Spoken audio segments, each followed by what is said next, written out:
नमस्कार, यश हरियाणा न्यूज में आप सभी दर्शकों का स्वागत है। मैं अंकित शर्मा। ताज़ा खबर के लिए आप यश हरियाणा न्यूज से जुड़ सकते हो।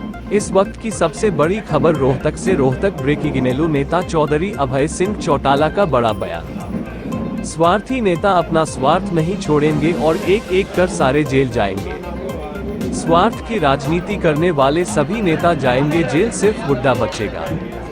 भूपेंद्र हुड्डा भी इसलिए बचेंगे क्योंकि वे सुबह से लेकर शाम तक भाजपा के इशारे पर करते हैं काम।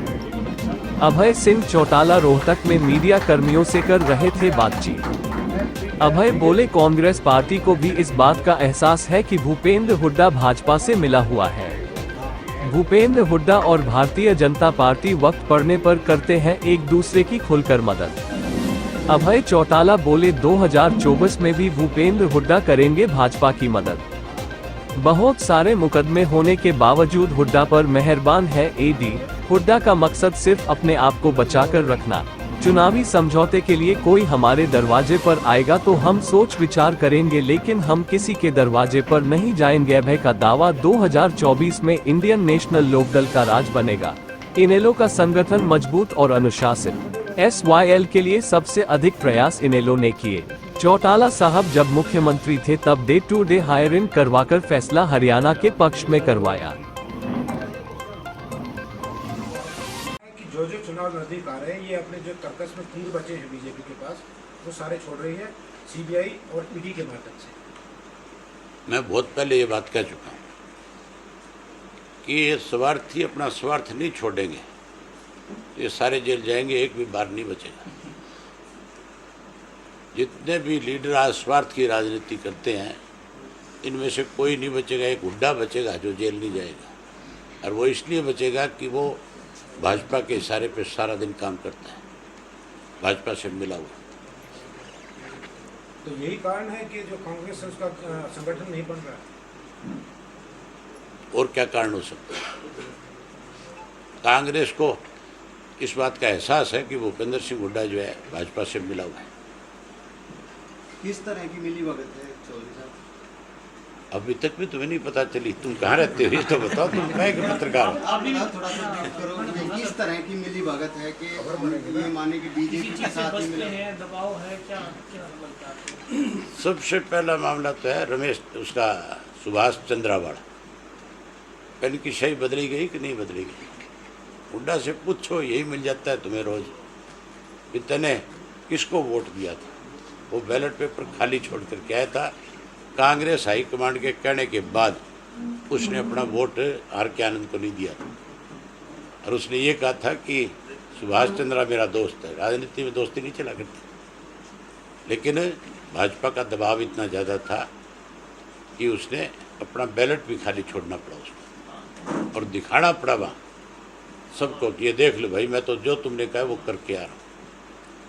दूसरा, भाजपा ने उसका आसान उतारा, उसके बेटे को राज्यसभा का मेंबर बना कर। अगर उसके सामने भाजपा किसी कैंडिडेट को खड़ा करती तो हर हालत में दीपेंद्र हारता, जीतता नहीं, हर हालत में हारता। ये उसका आसान उतारा। तीसरा, फिर भाजपा की इसने मदद इस चुनाव में करी राज्यसभा। भूपेंद्र सिंह हुड्डा नाम बताए, इसका वोट कैंसिल हुआ। पार्टी का लीडर है उनकी का, उसको पता नहीं है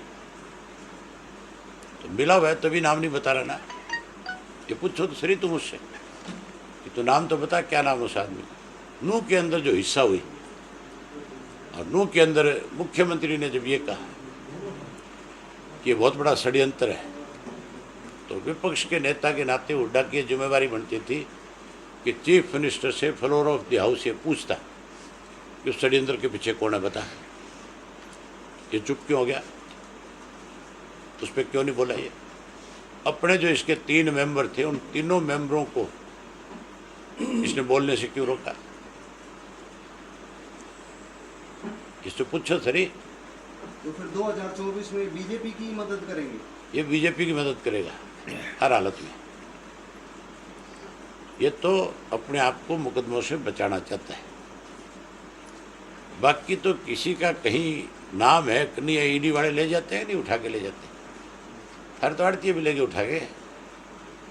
इसके खिलाफ तो बहुत सारे मुकदमे हैं, बहुत सारे मामले हैं। आज तक क्यों नहीं पकड़ा इसको? पकड़ना चाहिए था कि नहीं पकड़ना चाहिए था? अगर सीबीआई ने केस दर्ज कर रखे हैं तो ईडी लेगी क्यों नहीं?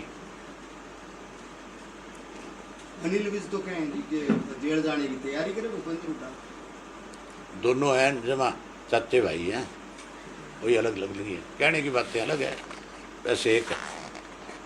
अभय सिंह जी, आपने बलराज कुंडू ने पार्टी बनाई तो आपने कहा था कि वो तो मेरे मित्र हैं और वो तो दूसरे के खिलाफ बोलते, तो क्या आप और बलराज कुंडू एक साथ मिलके जो फतह कर सकते हैं?